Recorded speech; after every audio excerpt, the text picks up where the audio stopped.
semangat teman-teman? Semangat? Yang masih semangat aku boleh lihat tangannya ke atas? Masih ya? Masih ya? Oke, mantap ya. Boleh dong colek kiri kanannya nih yang kelihatannya udah mulai ngantuk-ngantuk. Yuk semangat yuk kita belajar lagi. Semangat yuk ya. Oke, thank you Timmy dan selamat sore Future Leaders. Perkenalkan saya Victor. Akan menemani kalian di sesi siang hari ini. Senang sekali bisa jadi bagian dari acara yang penuh inspirasi ya. Dan di Indonesia Summit 2025 sesi ke-6 kali ini, kita akan membahas topik yang seru banget ya teman-teman, yaitu Beyond the Balance Sheet, Redefining Success Womanpreneur.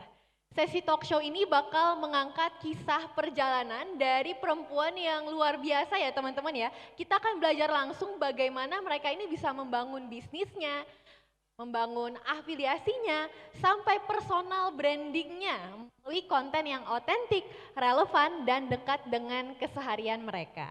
Ya, dan pastinya teman-teman di tengah dominasi angka dan metrik sukses ya, kita akan pelajari lagi bagaimana sih sebenarnya makna sukses yang jauh lebih dalam dibanding sekedar angka ya. Nah teman-teman, jadi kita pasti udah gak sabar lagi nih buat langsung nyaksiin pengalaman nyata dan insight dari teman-teman yang ada di sini. Tapi sebelumnya ya izinkan aku perkenalkan siapa sih 3 perempuan kreator digital yang akan sharing dengan kita di sesi hari ini. Siapa aja ya? Ya, mereka adalah pertama ada Kak Cherly Juno, adalah seorang konten kreator sekaligus entrepreneur yang dikenal di TikTok. Di sana ia aktif membagikan tips seputar gaya hidup, konten kesehatan, serta perjalanan pribadinya dalam menjaga wellness. Mungkin teman-teman di sini ada yang udah follow Kak Cherly, boleh angkat tangan? Ada, oh tuh ada beberapa yang sudah mengangkat tangan ya, ini fansnya Kak Cherly ya. Nah teman-teman kita akan nanti simak sharingnya ya, bagaimana dia ini bisa membangun personal brandingnya dan memasarkan link dietnya lewat TikTok ya, bagaimana menggabungkan konten kreatif dengan strategi marketingnya.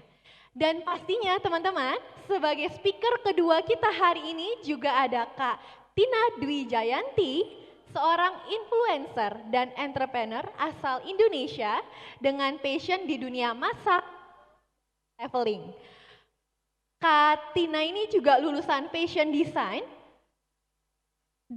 Esmod dan Susan Budi Harjo yang memulai karirnya sebagai influencer tahun 2012, F&B melalui Bites and Yum by Tina. Siapa di sini teman-teman yang ada follow Kak Tina? Boleh angkat tangan? Kak Tina, fansnya di mana? Oke, sudah ada beberapa yang mengangkat tangan ya. Oke, jadi kita akan belajar bagaimana Kak Tina ini bisa membangun personal dan membangun bisnis lifestyle dengan brand parfum seperti sekaligus menjadi investor di Lucy's Park dan restoran Daila. Nah, teman-teman, di sini kita akan belajar karena Kak Tisna ini itu juga seorang moms ya dari 2 putri, bagaimana dia bisa membalance kehidupannya sebagai influencer, entrepreneur sekaligus cooking mom yang menginspirasi. Dan pastinya speaker ketiga kita hari ini ada Kak Irvania Ramadhani Lubis. Ya, Kak Fani ini dikenal sebagai wirausahawan yang berperan dalam melestarikan tenun songket Melayu Deli sekaligus memberdayakan masyarakat lokal. Nah, Kak Tisna lewat program Desa Sejahtera Astra mendirikan rumah produksi dan pelatihan menenun di Desa Bandar Kalipah. Tempat dia melatih generasi baru petenun, luar biasa ya teman-teman ya. Jadi Kak Tisna ini dedikasinya telah menciptakan lapangan kerja, menghidupkan kembali minat kita terhadap songket Deli dan memastikan warisan budaya ini tetap lestari. Dan Kak Irvania tidak hanya bina 1 desa, tapi 6 desa teman-teman dengan total 410 masyarakat binaan. Ya, jadi pastinya teman-teman siapa di sini yang udah excited nggak dengar langsung dari kakak-kakak luar biasa ini, boleh tangannya lagi? Udah semangat ya teman-teman ya. Karena itu tanpa berlama-lama lagi kita sambut Kak Cherly Juno, Kak Tina Dwi Jayanti, dan Kak Irfania Ramadhani Lubis. Silakan Kak.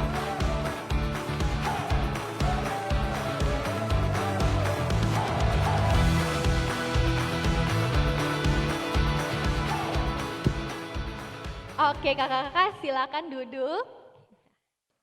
Oke, bagaimana ini tadi aman ya tidak terjebak macet ke sini? Aman ya, Alhamdulillah di aman. sini. Gimana hari ini tegang atau excited nih melihat teman-teman semua di sini? Campur aduk lagi kalau aku. Campur-campur ya? Berdebar ya. Iya. Kalau aku perasaannya seperti biasa, dari 10 tahun yang lalu, istimewa. Istimewa, wah luar biasa. Aku boleh lihat dong teman-teman di sini yang semangat melihatnya kakak. Sini boleh absen lagi?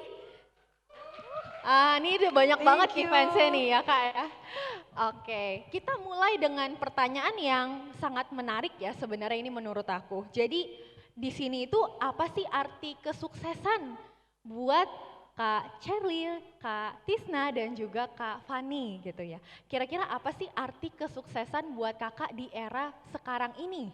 Ya mungkin aku boleh tahu dari siapa dulu nih ya. Dari Kak Tisna boleh deh, terlihat senyumannya merekah ya, tidak sabar menjawab. Arti kesuksesan buat aku, kalau aku kayaknya kalau misalnya aku udah bisa memberikan dampak positif dan menjadi inspirasi sih untuk audiens aku terutama di social media. Jadi apa yang aku sharing itu bermanfaat, itu aku ngerasa kayak itu adalah arti kesuksesan gitu. Tapi kalau untuk pribadi masing-masing nih perempuan yang bisa dibilang sukses di bidang digital itu ketika mereka emang konsisten aja di situ karena sekarang udah kayak semua it's all about social media. Tapi yang susah kan ngejalanin konsistensinya. Jadi sukses ketika mereka bisa konsisten menjalankan sesuatu. I see, berarti konsisten menjalankan Yes. sesuatu ya. Yes. Sepertinya Kak Tisna ini juga tidak jauh-jauh dengan arti konsisten karena aku tahu dirimu dari 2012 loh. Iya. Teman-teman loh menjalaninya. Iya, Boleh kasih tepuk dari tangan ya. 2012. Luar biasa ngontennya ya. Oke, nah kalau dari Kak Fani sendiri apa sih arti kesuksesannya nih? Nah, menurut aku ya setiap orang tuh punya definisi sukses beda-beda ya. Betul. Nah, tapi bagi aku pribadi itu sukses itu adalah gimana kita bisa berdampak positif. Jadi dimulai dulu dari diri kita, terus ke orang lain, keluarga kita, bahkan ke masyarakat. Jadi bukan harus besar, bukan harus viral ya, bukan harus angka omset yang tinggi, tapi gimana kita bisa ninggalin jejak yang baik gitu saat kita udah nggak ada gitu. Wow, luar biasa. Jejak yang baik saat kita sudah tiada ya Kak ya.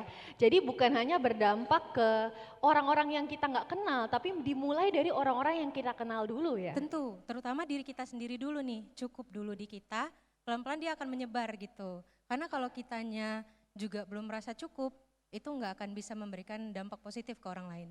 Gitu. Setuju, nggak bisa menuang dari gelas yang kosong ya. Betul. Oke, kalau Kak Cheryl nih apa? Hai semuanya, boleh lambaikan tangan dulu? Yes. Senang banget ngelihat wajah kalian hari ini. Tapi kalau pertanyaan dari Victoria, apa sih sukses menurut aku? Wajar banget gak sih kalau di saat kita muda menurut kita sukses itu tuh adalah menjadi orang kaya? Setuju nggak? Setuju kan? Setuju. Tapi ketika aku menjalani hidup sebagai woman digitalpreneur, ternyata sukses itu tuh lebih luas daripada hanya sekedar uang. Tapi bagaimana caranya kita bisa memberikan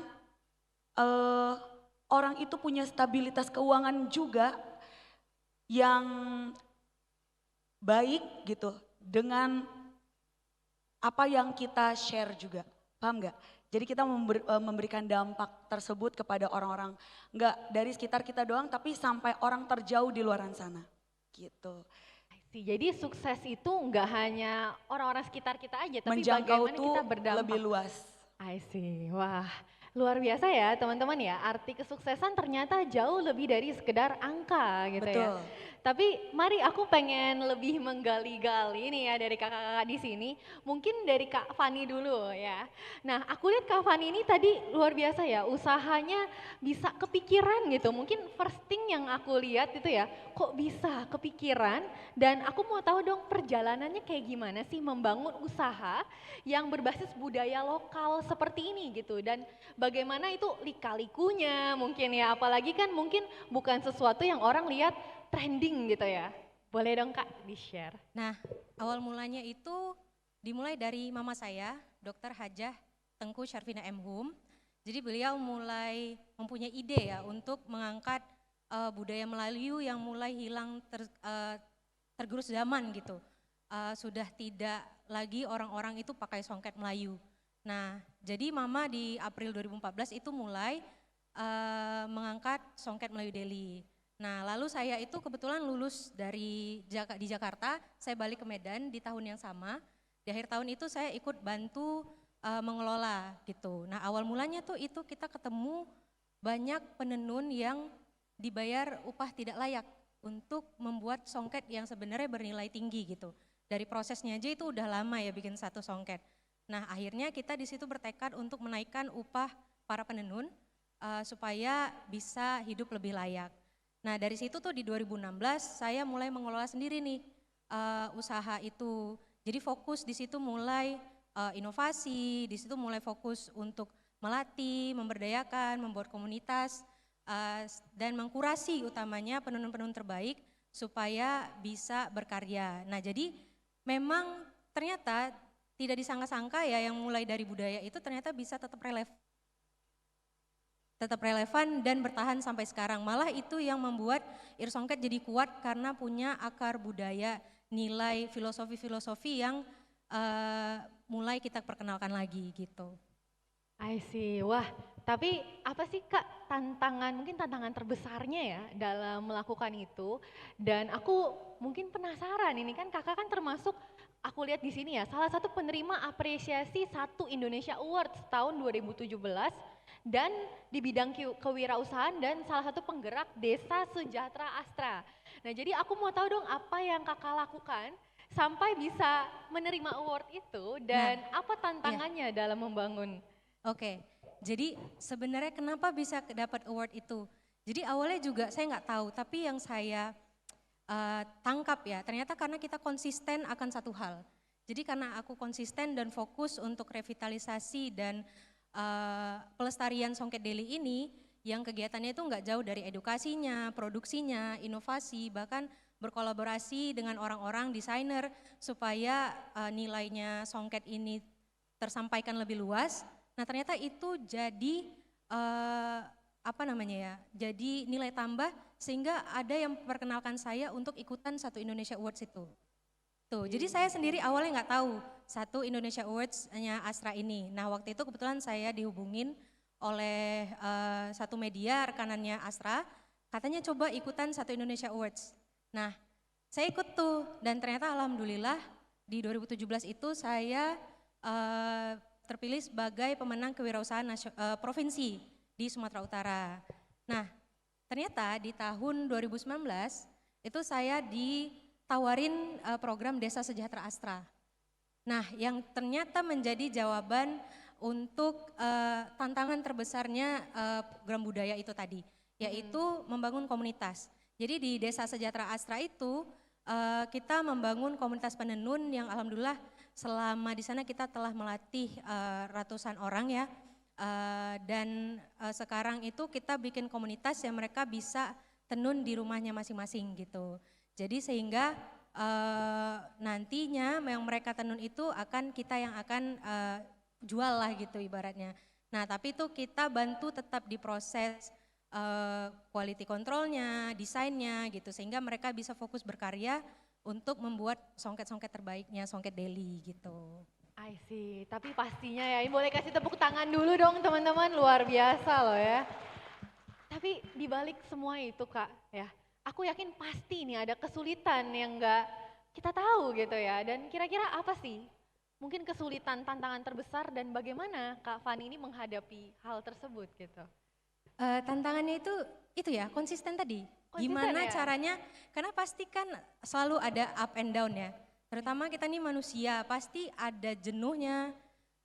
Dan apalagi di awal itu, saya itu belum relate nih sama si Songket ini. Karena ngerasa, mungkin sebagai informasi, saya dulu tuh kuliahnya di BINUS, jurusan animasi. Oh. Nah, tiba-tiba itu di mama itu minta saya bantu bikin songket. Jadi saya tuh waktu itu awal ngapain songket? Songket aja saya nggak pakai ya. Betul. Waktu ngeliat tuh ke Medan terus kayak apa namanya belajar gitu kan ya. Ada gurunya waktu itu. Terus kayak belajar terus ternyata tuh saya menemukan kayak apa ya. Ternyata tuh bikin songket itu menarik. Nah, terus ketemu sama case yang penenun itu dibayar rendah. Itu jadi drive saya dan juga ketemu bahwa ternyata banyak banget orang yang gak kenal Melayu tadi. Iya, gitu. iya. Dan juga tertantang juga tuh saat orang-orang itu ternyata membeli produk wastra cenderung karena punya latar belakang etnis yang serupa sama dari mana wastra itu sumbernya gitu ya. Iya, sumbernya. Nah, jadi tuh saat itu saya tertantang gimana caranya bikin songket Deli ini dibeli bukan sama hanya orang Melayu aja. Nah, jadi tantangan-tantangan itu tuh yang ternyata bikin jadi celah ya buat kita berinovasi supaya gimana sih budaya ini bisa tetap hidup dan relevan gitu, apalagi di era digital sekarang gitu. Kayak aku ketemu juga case kayak banyak dari seumuran antara 25 sampai 40 tahun itu suka banget sama produknya aku tapi nggak bisa pakainya. Karena mereka nggak ngerti songket itu mau dijadiin apa. Nah sehingga di situ lagi juga kita inovasi jadi produk-produk ready to wear gitu Kak. Jadi memang tantangannya itu banyak ya sebenarnya ya. Apalagi budaya ini bukan sesuatu yang sudah dikenal orang banyak gitu. Terutama yang kita punya lekat dengan budaya kita, daerah kita gitu. Nah jadi memang poinnya itu adalah memang edukasi, storytelling dengan konten-konten, walaupun mungkin gak viral, tapi setidaknya cerita kita itu konsisten, otentik, dan juga menginspirasi gitu mungkin, seperti itu. I see, luar biasa ya. Jadi kalau tadi aku menyimpulkan, tantangannya tadi itu adalah sebenarnya di konsisten dan membangun Betul. otentik dan relevan ya. Iya betul. Nah ngomongin bangun branding nih, mungkin diriku mau switching ke Kak Cheryl di sini ya. Cherly ya, Victoria. Cherly ya, Yes. maafkan diriku, typo ya. Kak membangun personal brandingnya kakak dan juga bagaimana kakak bangun storytelling kontennya dari awal tuh seperti apa sampai tadi seperti yang kita obrol-obrolkan sampai kakak tuh bisa dari seorang afiliator sampai bisa punya bisnis sendiri dan sekarang punya komunitas affiliate sendiri gitu. Benar. Nah aku mau tahu dong kak, boleh sharing? Oke, mungkin kalau bisa share dulu dari awal, mungkin beberapa teman di Indonesia Summit pasti lebih mengenal aku itu sebagai Cherly Cibi-Cibi gitu. Nah tapi how I manage my personal branding dari switch ya, dari Cibi-Cibi tersebut akhirnya bisa jadi entrepreneur, itu semua aku share lewat sosial media aku. Berarti ada sebuah hal yang aku lakukan yaitu personal branding. So the personal branding is a key ya, is a must juga untuk di era sekarang ini. Dan itu nggak cuman buat kita yang ingin terjun tapi buat semua sektor. Jadi mungkin di sini ada teman-teman yang Gen Z, millennials, ada yang baby boomers mungkin? Ada yang baby boomers nggak di sini? Bapak jangan senyum-senyum, Bapak giginya Mungkin kelihatan ini dalam kencang. hati ya, mengangkat tangannya dalam hati ya. Umurnya ya. Tapi lebih banyak aku yakin yang Gen Z deh. Yang mungkin tahu aku waktu zaman Cibi-Cibi dulu. By the way, ketika akhirnya telah merubah personal branding tersebut, di dalam personal branding orang pasti jenuh dong, ya kan? Harus ada kreativitas di dalamnya dan membuat niche. Kira-kira apa sih yang pengen aku sampaikan di situ sampai akhirnya aku ingin memperkenalkan kepada produknya aku.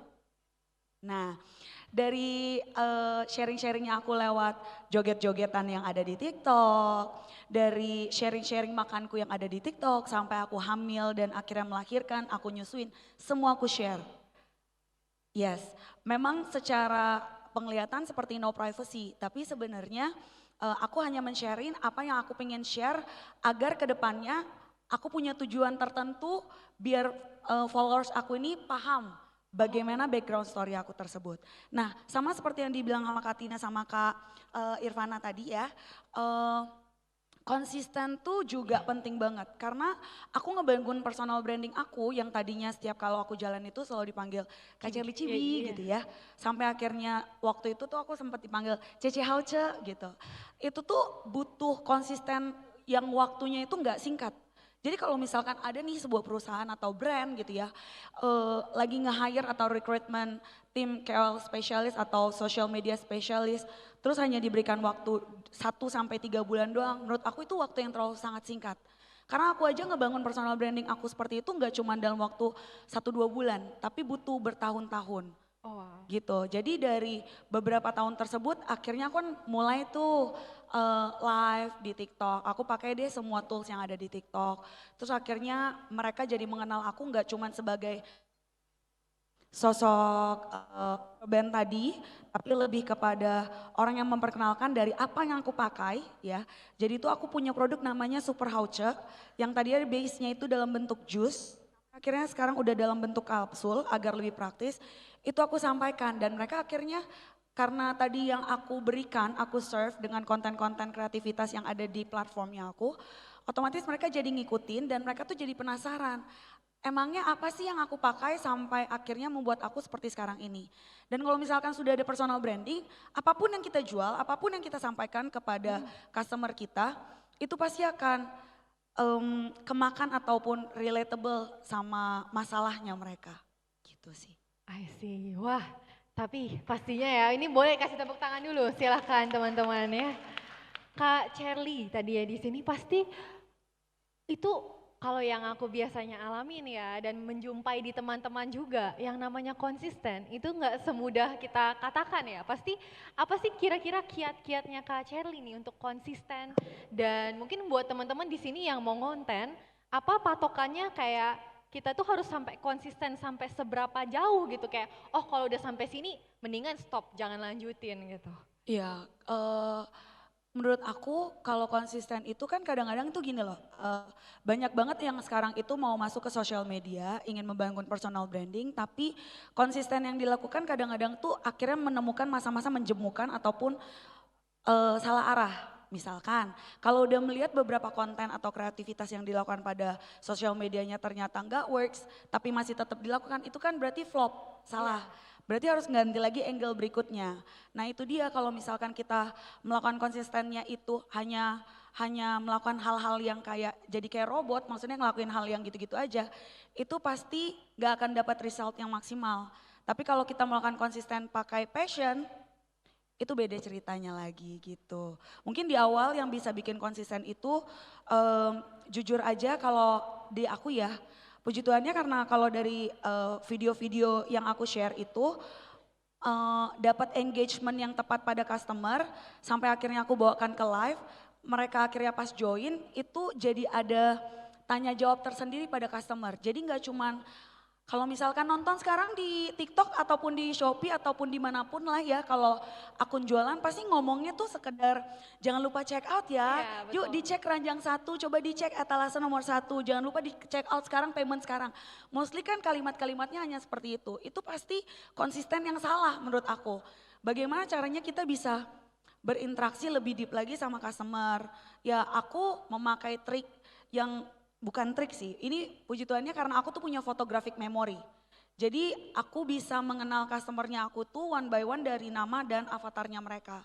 Jadi mereka nggak akan cuma jadi one hit customernya aku doang, tapi mereka bisa jadi repeat buyernya aku gitu. Berarti dapat personal touch-nya banget itu Betul, ya? betul. Bangun personal touch, I see. Kalau misalnya, nah aku yakin teman-teman di sini juga banyak nih ya Kak yang pengen jadi starting mungkin bisnis affiliate di TikTok. Bener, itu sangat menjanjikan sekali. Nah itu mungkin kakak ada kiat-kiatnya atau ada tips-tipsnya nggak nih buat teman-teman yang mau? Oke, tips pertama untuk jadi afiliator pemula, saran aku adalah kalau misalkan dulu ya mungkin 2 tahun 3 tahun lalu mau jadi afiliator itu memakai atau men-sharing apa yang kita pakai. Tapi kalau sekarang dari platform sendiri itu tuh lebih mengajarkan kita untuk kalau menjadi afiliator sukses sebagai pemula kita itu harus mengambil produk yang lagi on trending Oke. atau enggak yang lagi high seller. Karena produk itu secara algoritma dengan tools yang ada sekarang di TikTok, contoh ya aku ngomongnya di TikTok ya. Mereka tuh punya marketing tools yang terbaru sekarang dari ads-nya mereka sendiri, GMV Max. Mereka akan GMV Max. mereka akan ngesebarin video-video yang akan nge-track orang-orang yang pengen beli produk yang lagi on trending. Jadi kalau produknya tidak dikenal di mesin algoritmanya mereka, otomatis videonya kita nggak bakalan naik dan tidak akan menghasilkan komisi gitu. Jadi aku sendiri tuh sebelum menjadi business owner, aku juga seorang afiliator gitu. Sampai akhirnya sekarang aja diceritain. Ya, sekarang Boleh, aja. ya. I thought it on session 2, gak apa-apa ya sekarang aja ya. Sampai Sekilas saja, Kak. sekarang aja ya. Sampai akhirnya ketika aku menjadi business owner, karena aku sudah punya basic sebagai afiliator tersebut, aku mengajak customernya aku yang memakai produknya aku, itu untuk menjadi afiliator produknya aku. Karena mereka adalah user pemakai langsung produknya aku dan mereka akan bisa sharing ya, karena review terbaik itu adalah apa yang mereka pakai, dari apa yang mereka rasakan. Ketika mereka share itu kembali ke sosial media atau di TikTok tersebut, mereka bikin video, itu akan mengambil masa yang banyak dan akhirnya mendatangkan cuan buat mereka. Karena produknya aku untuk sekarang ini lagi on trending dan high seller. Nah, untuk salah satu contohnya, itu dia ya, jadi nggak cuman karena produknya high seller dan on trending, tapi kita juga punya tim,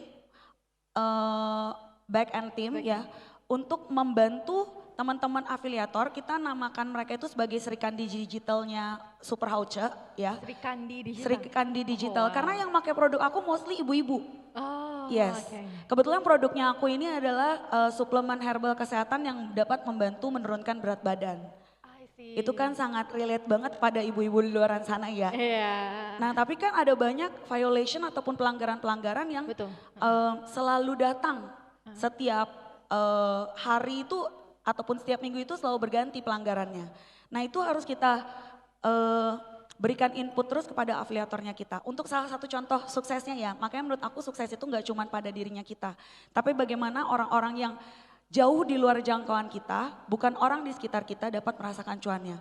Aku tuh punya salah satu afiliator aku nggak kenal, tapi memang beliau ini adalah customer royalnya aku. Dia pakai produknya aku, dia share di TikTok, dia ngeklip. Jadi waktu dia share tentang pemakaian produk aku, videonya nggak trending. Tapi Oke. dia ketika ngeklip, ya kan, tahu ya clipper teman di sini ya. Iya. Dia ngeklip dari video-video live TikToknya aku, within 2 weeks, dalam waktu 2 minggu, dia bisa menghasilkan GMV 500 juta rupiah. Wow, luar biasa. Yes. Teman-teman boleh kasih tepuk tangan GMV Yes. 500. 500 juta rupiah, hanya dengan satu produk aja. Gitu, jadi dia punya komisi sekitar hampir 50 juta dan aku senang banget ketika sempat bikin webinar gitu, aku baru tahu kalau dia ngucapin thank you so much juga karena dari produk aku bisa pecah telur dan akhirnya membantu perekonomian dari namanya Anissa Rusida gitu. Dan dia lokasinya ada di Padang. Jadi senang banget kalau ternyata nggak cuman orang Jakarta doang loh yang bisa sukses, tapi seluruh warga Indonesia ini bisa juga ikutan sukses dengan menjadi afiliator.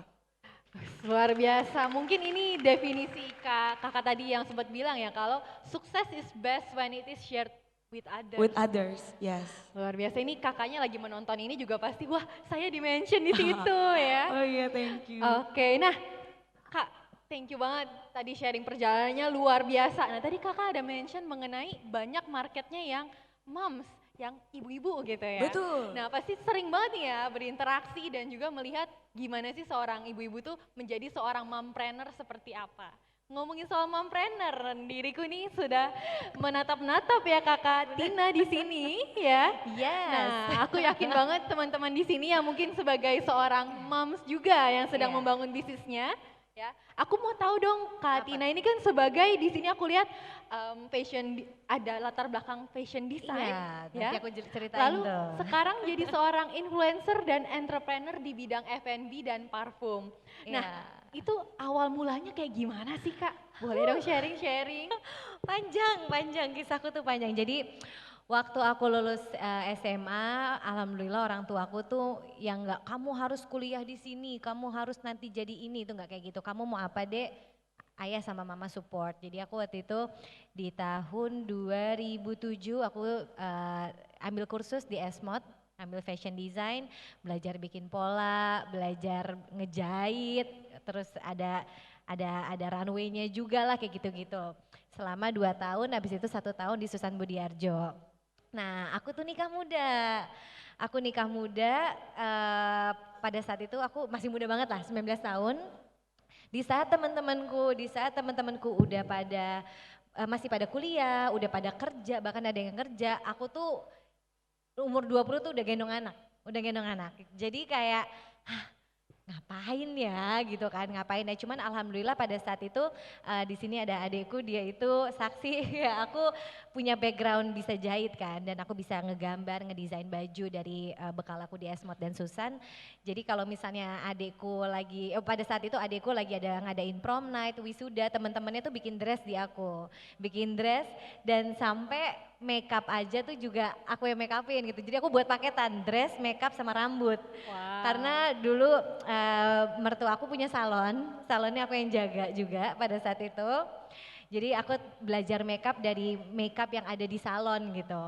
Terus pada saat itu kan udah tuh dari desain terus ke makeup. Kalau makeup itu di tahun 2012 baru ada YouTube kali ya, belum ada Instagram, baru ada Friendster. Betul. Karena aku kerjaannya di rumah, Friendster loh, belum ada tuh. Iya, so udah lama banget. Aku tuh kerjanya di rumah, kalau misalnya lagi nggak jaga ngurus salon, itu bikin video sama anakku. Video makeup-makeupan aja, pakai makeup seadanya, makeup yang beli di pasar baru, merek tahu kan, yang Kanebo gitu-gitu tahu kan, itu aku pakai ya, mau recreate makeup Angelina Jolie gitu. Tadi ada anakku di pangkuanku, udah gitu aja kerjanya, aku upload di YouTube, videonya tuh bisa 1 jam karena aku nggak tahu cara ngedit, tapi aku post anyway. Tapi tujuanku bukan untuk mencari sesuatu, pada saat itu belum ada endorsement, nggak ada endorsement, Tidak ada istilah red card tidak ya? ada istilah endorsement, nggak ada. Jadi aku kayak ya udah, semoga kalau anakku udah gede dia bisa ngeliat video ini, jadi aman disimpannya di YouTube gitu. Jadi lumayan banyak videoku. Nah dari situ tuh mulai tuh ada komen-komen, kak lipstiknya mau dong dijelasin itu apa, belinya di mana, ya kebanyakan beli di pasar baru ya pada saat itu. Cuman aku share anyway. Nah bermula dari share. Udah aku share. Nah terus akhirnya karena aku, mamaku tuh dulu tuh suka banget masak. Di rumah tuh selain ngurus anak, aku juga belajar tuh Google, cari-cari resep masakan. Nelfon mamaku, mah aku pengen ini dong resep orek tempe mama gitu. Atau enggak ayam ungkep mama, ayam kuning mama apa, karena ya mamaku hobi masak lah, so aku masak di rumah. Terus aku share juga, itu aku share, tapi dulu tuh juga share-nya lewat mana, Friendster juga kali, belum ada Instagram lah. Iya, Facebook, udah Facebook benar-benar, udah Facebook. Bu Ibu-ibu Facebook, Facebook, eksisnya oke. di Facebook. Ini yang Kalau senyum-senyum kamu kayaknya TikTok sama kan? ya. Anyway, dari situ akhirnya ini cerita lucu ya. Kan aku jaga salon. Kadang-kadang kan akhirnya aku belajar tuh makeup kan dari YouTube apa segala macam. Kalau misalnya ada tamu datang, aku itu yang terima. Udah, aku aja makeupin, sanggulin gitu dengan ilmu seadanya, dan alhamdulillah ada aja lagi yang mau gitu dengan segala keterbatasan yang ada gitu. Dari situ aku belajar nabung. Aduh percaya nggak percaya ya, aku pernah jaga villa juga lagi. Oh ini Iya, kayaknya serba iya, udah melakukan banyak lagi sebenarnya, semuanya banyak ya. makanya perjalanan Mbak Villa, aku beneran, aku tuh pernah jaga villa juga, villa mertuaku itu di Bandung, itu juga aku sempat urusin berapa bulan gitu pas aku lagi hamil anakku yang pertama, udah kerjanya di Bandung aja. Sebenarnya banyak kok dijabarin. Nah, anyway, kita fokus ke nyampe ke masak-masak. Terus one day anakku yang pertama namanya Alaya, dia itu sempet susah banget makan. Akhirnya aku mikir, aduh kasih makan apa ya yang gampang, hub gitu. tapi dalamnya tuh cukup bergizi gitu. Akhirnya aku inget mamaku tuh suka masak bitter balen dan bitter balennya enak banget. Akhirnya aku nanya basic resepnya lah, mah resep bitter balen mama apa bla bla bla. Akhirnya aku bukan recreate, aku tambah-tambahin ya resep mamaku. Susunya aku banyakin, kejunya aku banyakin, aku tambahin brokoli, aku tambahin wortel. Udah nih aku bekelin anakku, si Alaya ini, anakku yang pertama namanya Alaya. Aku bekelin Alaya ke sekolah nih. Ini cerita bisnis pertamaku, aku bisa menabung.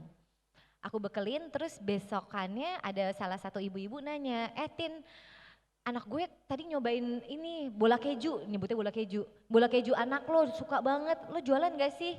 Demi apapun aku gak jualan, aku langsung bilang, iya gue jualan. Ya, ini true story. Iya aku jualan, langsung cepet-cepet itu bikin menu 10 pieces, 15 pieces, 20 pieces, 30 pieces. Pakai screenshotan, dulu tuh belum ada, jadul banget deh. Menunya kopas-kopas gitu loh, copy paste. Oh iya. Alhamdulillah, terus kakak aku kan waktu itu anakku sekolahnya di Bakti Mulia, kakakku anaknya sekolah di Mentari. Kakakku nyobain, wah enak deh bitter balen lo deh. Dari mulut ke mulut tuh si capturean menu nyampe tuh ke sekolah ini, tiba-tiba mendadak orderan banyak nih ibu-ibu yang anak-anaknya susah makan. Kayak susah banget tapi kayak gue makasih makan apa ya ke anak gue. Akhirnya aku minta tolong ada mbaknya mamaku di rumah pada situ bantuin dong bunderinnya tuh susah banget loh bitter balen karena lengket kan. Tapi akhirnya aku konsisten sampai akhirnya aku ikut satu bazar namanya Market Museum. Nah itu dari yang itu kan aku nabung kan. Nabung lumayan lah, aku jual tuh masih 1.500 pieces atau 2.000 gitu per pieces. Aku pas Market Museum itu menurut aku kayak ya Allah gini ya rasanya menghasilkan uang beneran Merintis. Iya, terus kayak aku inget banget kayak aku nggak punya modal pada saat itu, cuman aku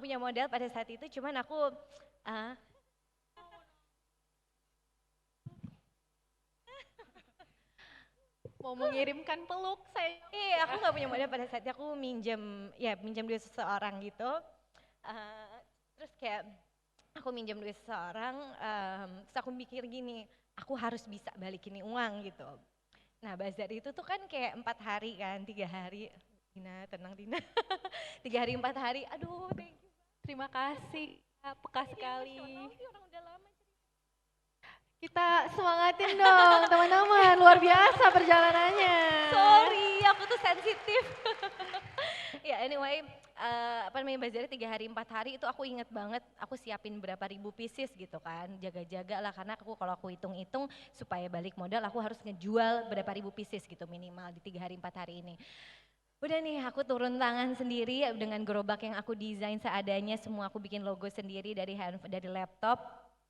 Aku inget banget kayak pada situ aku dari jam 9 udah standby di Kemang Village sampai malam tuh aku jualan lah bertiga sama ada yang satu tukang masak, yang satu bantu aku untuk megang duitnya gitu karena aku kan aku yang nangkepin orang, bitter balennya silahkan, aku tuh kayak gitu, hai bite any yumnya, ada smoked beef cheese, chicken cheese sama mushroom cheese, udah template banget nih, yang 7 pieces harganya segini, yang 5 pieces harganya segini ya, pokoknya aku tangkep tuh semuanya, aku eye contact, aku gimana caranya gue harus bisa balikin tuh modal gitu.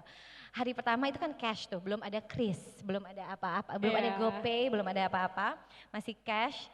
Aku inget banget baru hari pertama itu cash aku pegang, aku di mobil ngangkat kaki sambil ngitungin satu-satu kan. Terus aku kayak store ke bank kan, aku nangis kayak ya Allah demi apa hari pertama udah balik modal. Aku nangis, aku inget banget itu aku nangis kayak ya Allah alhamdulillah. Aku langsung balikin makasih ya, ini udah balik di hari pertama. Terus aku mikir berarti hari kedua, hari ketiga dan hari keempat adalah cuannya. Ya Allah. Puji Tuhan alhamdulillah ya. Aku kayak langsung oke Tina ini menghasilkan, lo harus bisa konsisten seriusin. Akhirnya aku buat Instagram, aku belajar beli kamera, aku belajar nabung lagi dan setiap kali ada Market Museum aku ikutan dan akhirnya nabung aku bisa ngerasain oh ini ya rasanya bisa mau makan nih tadinya ya dulu ya pokoknya banyak lah cerita tentang aku dulu. Terus itu dari bisnis Bite and Yumku, itu pertama kali aku bisa menabung itu dari bitter balenku. Nah di Bitter Balonku, abis dari situ kan aku kan dulu kan balik lagi mundur sedikit ke YouTube. Di YouTube kan aku suka share tuh banyak yang kadang ada yang suka nanya kalau lipstiknya apa. YouTube aku udah nggak jalan, masuk ke Snapchat. Tadi aku udah sempet cerita ya tadi di backstage. Di Snapchat itu tuh aku kerjainnya tuh nyampah-nyampah doang sama anakku. Yang pertama kayak hehe gitu sambil pakai lipstick gitu segala macam. Until one day ada salah satu sahabat aku waktu aku SMA, dia kerja di agency lah, kayak Tin, bos gue pengen ketemu sama lo mau nggak megang Snapchatnya ada satu brand besar lagi, aku kayak, serius sih mau lah gitu, ada ya cukup besar sih brandnya, mau lah, ya lo seminggu sekali aja lo pokoknya nge-review, misalnya mereka lagi ngeluarin maskara, lo pakai maskara jadi diri lo sendiri aja, tapi nggak jangan sama anak gitu. Oh jadi aku pakai musik yang centil-centil gitu, nah dari situ juga menghasilkan, oh gini ya rasanya digaji gitu kan pada saat itu. Terus Snapchat mati, nggak berjalan, pindahlah beralih ke Instagram. Nah di Instagram juga menurut aku sekarang platform yang luar biasa banget yang dimana kalian semua juga bisa memulai sesuatu di Instagram.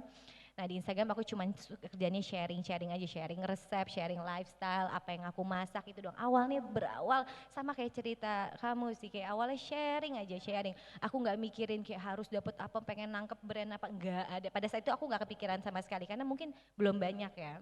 Jadi aku sharing until kayak baru tuh, ditanya red cardnya apa, red cardnya berapa? Red card ya. Red card tuh apa? Red card tuh Oke, apa? nah, akhirnya mencari tahu, oke akhirnya iseng lah, oh ya segini gitu, waktu itu kayak udah cukup lah buat aku.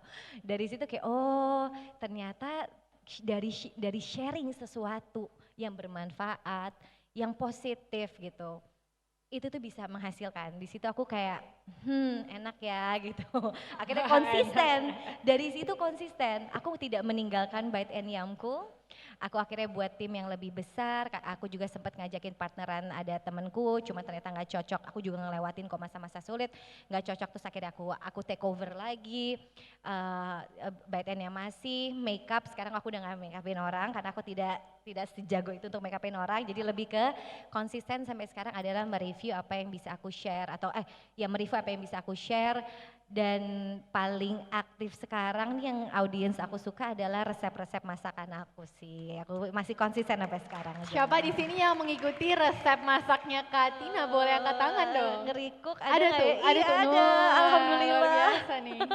Iya, kalau misalnya ini resep tuh aku ya gitu, aku tuh nggak pernah ngeset kayak syutingnya harus kayak gini-gini. Nggak. Bener-bener nggak, langsung nggak, natural nggak ya, ada, on the nggak ada, spot kayak ya. Kalau aku yang clueless nggak bisa masak sekali, kalau follow kakak bisa masak nggak kak? Bisa, karena resepku tuh bener-bener resep rumahan yang kayak kamu tuh bisa recook udah Pasti dengan ya. cuma bawang merah, bawang putih, kunyit, jahe. Mari aku gitu. coba deh ya. Sayang nanti kalau agak gosong dikit maaf ya. Ada suamiku kebetulan. Udah nge-push jangan lupa masak. Ternyata harus follow Kak Tina ya biar masak.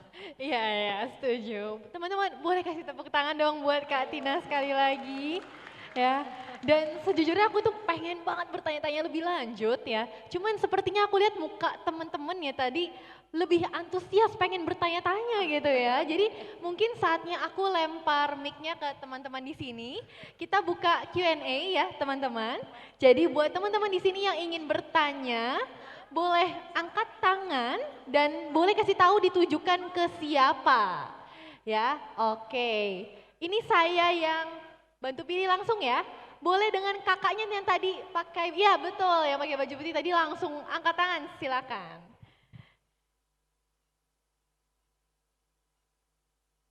Selamat sore kakak-kakak semua. Sore. Nama aku Nada.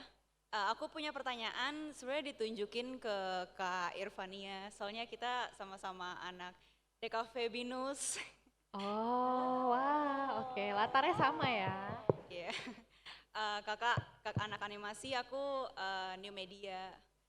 Sebenarnya sih aku sama-sama anak DKV. Aku mau nanya tuh karena kakak juga masih kerja masih songket ya, masih kesenian gitu.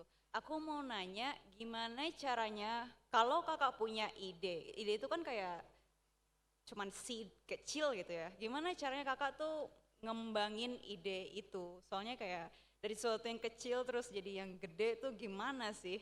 Soalnya mungkin karena aku udah semester 6 bentar lagi aku mau tugas akhir. Aku juga mau nanya spesifiknya, kakak apa namanya untuk tugas akhir kakak tuh apa sih?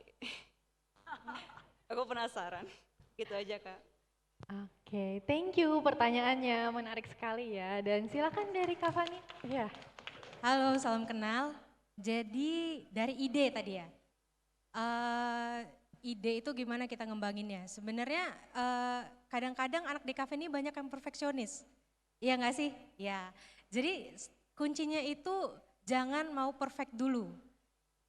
Dibuat dulu, lalu kamu kalau misalnya nih aku dalam bisnis ya, karena misalnya nih pengen bikin satu produk yang baru, sama nih kayak kita misalnya mau bikin satu animasi atau satu gambar, apakah ini bisa ya let's say apakah akan disukai orang, kita buat dulu kecil aja gitu, bukan maksudnya gambarnya kecil gitu ya, maksudnya gak usah yang perfect dulu terus kita tes pasar.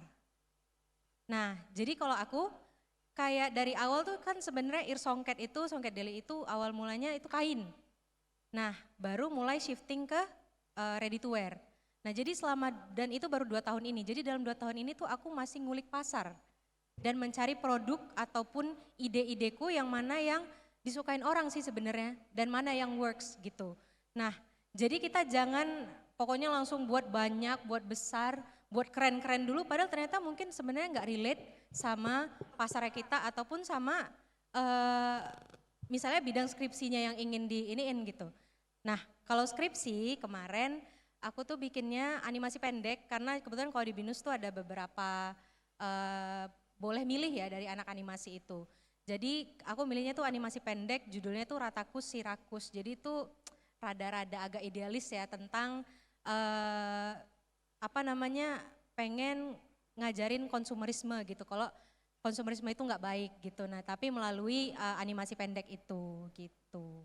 I see. Thank you so much nih ya Kak. Apakah terjawab? Aman? Luar biasa. Oke, teman-teman kebetulan kita sudah mendekati time's up. Cuman mungkin aku boleh buka satu pertanyaan lagi silakan. Ya silakan dari yang kakak-kakak dengan kacamata. Yes betul, boleh.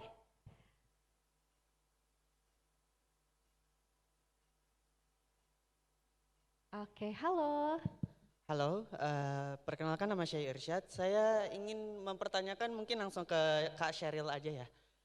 Ini kan awal kali kita kenal tuh kan Kak Sheryl sebagai cibi-cibi yang dimana ya sebagai girl band kan. Terus secara tiba-tiba langsung berubah atau mungkin banting setir. Nah mungkin pertanyaannya adalah bagaimana caranya orang-orang mengenal personal brand yang baru yang sebelumnya kita tuh mengenal Kak Sheryl sebagai girl brand. Itu aja sih. Oke, thank you. Tadi siapa namanya? Irsyad. Irsyad. Kita yel-yel dulu boleh ya Irsyad ya? Boleh. Bareng-bareng ya. Cibi-cibi. Ih jago. Wah Thank you, ini Irsyad. ngikutin ya. Yes. Thank you pertanyaannya. Thank you buat pertanyaannya. Itu dia, kenapa harus bikin personal branding? Karena lebih banyak warga Indonesia tahu aku tuh sebagai leader girl band Cherry Bell gitu. Dan mereka cuma tahu aku di atas panggung. Tapi kan mereka nggak tahu apa sih yang aku lakukan pada kehidupan aku sesungguhnya. Karena dulu kan kalau yang namanya girl band ceritanya nggak boleh pacaran. Padahal mah punya. Nah dari situ ketika akhirnya sudah menikah itu mulai share, apapun di share, yang ingin di share. Nah sampai ternyata kalau sosok-sosok girl band itu kan kayak langsing-langsing, tinggi-tinggi ya kan. Nah terus ternyata dari pengalaman pribadi aku yang tadinya hamil, nyusuin dan akhirnya susah untuk kembali ke bentuk semula itulah yang menjadi start point aku bikin orang-orang tuh jadi mengenal aku sosok yang berbeda. Tadinya dihujat karena beda dari teman-teman Cibi lainnya yang setelah melahirkan kembali langsung. Tapi ternyata dari yang dihujat malah mendatangkan cuan-cuan yang berdatangan. Luar biasa karena you share your journey Yes, ya. Itu jadi kuncinya. mereka melihat proses aku yang ada progresnya gitu. I see. Wah, terjawab? Terjawab, Irsyad, mantap. follow aku nggak Irsyad? Parah banget. Iya kayaknya tuh. Ya, oke. Thank you Thank Irsyad. you so much for sharing dan mungkin kita akan close ya teman-teman sesi kali ini. Tapi sebelumnya aku mau mendengar mungkin satu closing statement dari kakak-kakak di sini ya buat teman-teman yang mau mulai bisnisnya atau yang mungkin mau mulai afiliatornya, kontennya dan segala macam. Let's start with Kak Tina. Boleh silakan. Jangan pikir jauh-jauh, panjang-panjang kayak jangan. Menurut aku bisa mulai dari kita tuh suka apa sih, passion kita tuh apa. Kalau ya tadi contohnya dari tadi aku cerita aku suka masak, alhamdulillah bisa menghasilkan.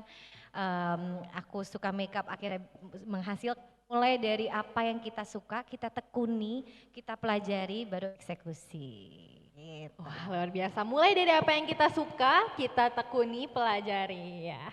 Thank you Kak. Silakan mulai dari Kak Charlie. Kalau aku pengen banget biar teman-teman di sini itu kalau ingin melakukan segala hal biar nggak gampang kecewa itu melakukan zero expectation dulu aja. Lakukan semuanya pakai passion dulu dengan zero expectation. Nanti ketika kamu dapat resultnya, ketika impactnya impactful, pasti kamu happy-nya bakalan di tingkat ultimate deh gitu. Kadang yang bikin orang akhirnya tidak mau menjalankan konsistensi tadi itu adalah ekspektasi mereka yang terlalu mereka set ketinggian gitu. Usaha Semangat dulu semuanya. ya, hasil diatur Tuhan, betul Yes. ya. Thank you Kak. Dan terakhir mungkin dari Kak Fani, boleh? Intinya kalau kita tadi ya dari kakak-kakak tadi, setelah kita temuin itu kita konsisten. Nah balik lagi ke konsisten, kenapa aku mau nekanin konsisten? Karena perusahaan sebesar Astra aja itu konsisten untuk memberikan dampak yang positif. Jadi sejak tahun 2010 program Semangat Astra Terpadu itu udah ada loh teman-teman. Jadi program yang aku mendapat awardnya itu yaitu satu Indonesia Awards ini itu udah memberikan apresiasi ke sebanyak 726 pemuda di seluruh Indonesia di tingkat nasional dan provinsi gitu teman-teman. Dan bahkan dengan program Desa Sejahtera Asra dan Kampung Berseri Asranya itu sudah sebanyak 1.515 desa itu dibina sehingga ekonominya itu meningkat, terus ada layanan akses kesehatan dan pendidikannya itu juga lebih sejahtera, bahkan hingga pelestarian lingkungan. Nah nanti kalau teman-teman nih sudah mulai bikin bisnis atau kegiatan yang selaras padu nih sama Astra misalnya di bidang kewirausahaan, lingkungan, terus kesehatan sama pendidikan, teman-teman bisa ikut satu Indonesia Awards gitu. Nah tapi tahun depan karena tahun ini udah selesai, jadi teman-teman boleh follow IG-nya _Indonesia dan tungguin beritanya, nanti teman-teman bisa nonton awardingnya tuh berapa bulan lagi, teman-teman bisa tahu bagaimana sih program-program yang berdampak positif gitu. Intinya ingat konsisten dan berdampak positif kepada orang banyak gitu. Oke, luar biasa. Thank you Kak Charlie, Kak Tina, dan Kak Fani sudah sharing ya di sesi kali ini. Dan semoga sharing dari kakak-kakak luar biasa di sini bisa menginspirasi teman-teman yang pastinya mau mulai jadi content creator atau mau mulai bangun personal branding, mau mulai bisnisnya sampai menjadi seseorang yang berdampak bagi banyak orang. Jadi saya Victoria Wong, sesi ini saya tutup. Sampai jumpa teman-teman.